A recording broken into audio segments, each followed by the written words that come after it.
જૈન ધર્મોમાં આયંબિલનું ખૂબ મહત્વ હોય છે, ત્યારે 10 વર્ષથી સ્ત્રી સંચાલિત હરિજ્યોત જૈન ઉપાશ્રયમાં અનેક સત્કાર્યો થાય છે, જ્યાં 150થી વધુ શ્રાવક શ્રાવિકોના આયંબિલ આરાધના કરવામાં આવ્યા હતા। હરિજ્યોત જૈન ઉપાશ્રય છેલ્લા 10 વર્ષથી કાર્યરત છે। તે સંસ્થામાં વિહાર સેવા, વૈયાવચ ગ્રુપ, આયંબિલ માટે સાધુ સાધ્વીઓનું ગ્રુપ, જૈન શાળા, મહિલા મંડળ જેવા સત્કાર્યો થાય છે। મારું નામ છે સુનીતાબાઈ મહાસતીજી। નાના મહાસતીજીનું નામ છે પૂજ્ય શ્વેતાંશીબાઈ મહાસતીજી। ચરણોમાં અહોભાવપૂર્વક વંદન। આયંબિલનું મહત્ત્વ જૈન શાસનની અંદર, આગમની અંદર એવા અનેક દ્રષ્ટાંતો છે કે જે ઇતિહાસના પાને અમર થઈ ગયા।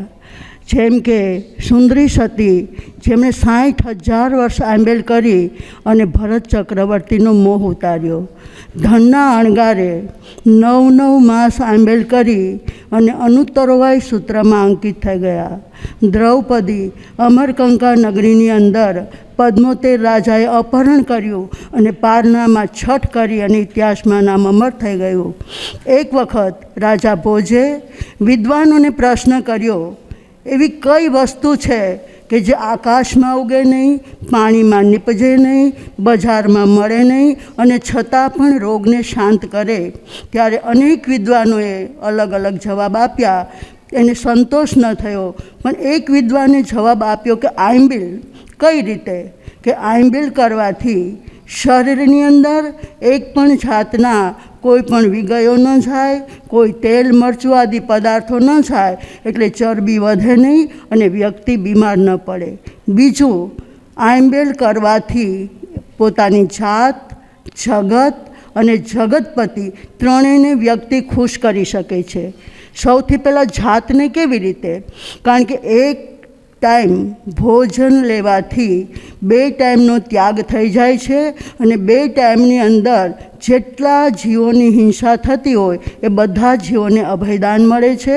અને તપ કરવાથી શરીર સ્વસ્થ રહે છે, એટલે પહેલાં જાત પ્રસન્ન રહે છે, પછી જગત, એટલે કે જગતના તમામ જીવોને તપ કરવાથી અભયદાન મળે છે, એટલે જગત પણ ખુશ રહે છે।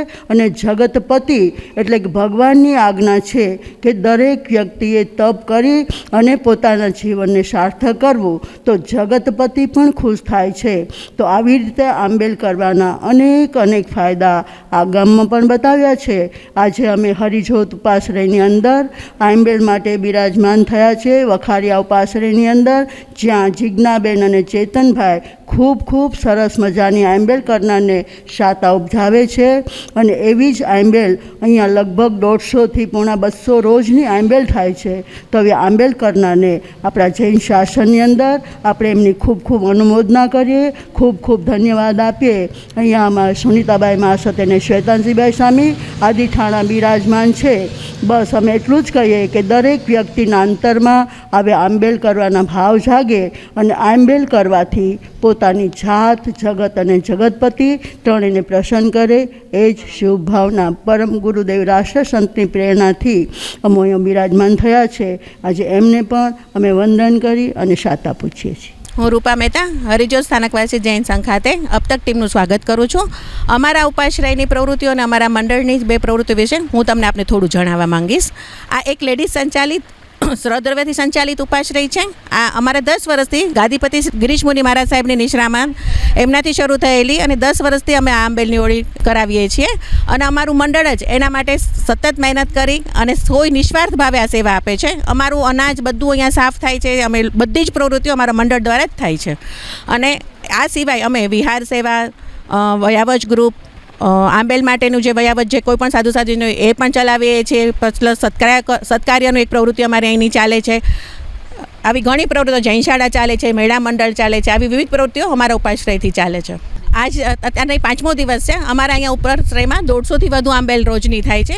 ગયા વર્ષે ચૈત્ર માસની શાશ્વતી ઓળીમાં 108 આંબેલની ઓળી પૂર્ણ આખી ઓળી કરવાવાળા 108 વ્યક્તિ હતા। એક પારિવારિક માહોલમાં અહીંયા સૌ લોકો આંબેલ કરે છે અને બધા નિસ્વાર્થ ભાવે સેવા આપે છે। અને અહીંના લોકો પણ આંબેલ કરીને જાય છે, એ લોકો પણ અમને કહે છે કે ના, અમે અહીંયા જેવો માહોલ ક્યાંય જોવા નથી મળતો।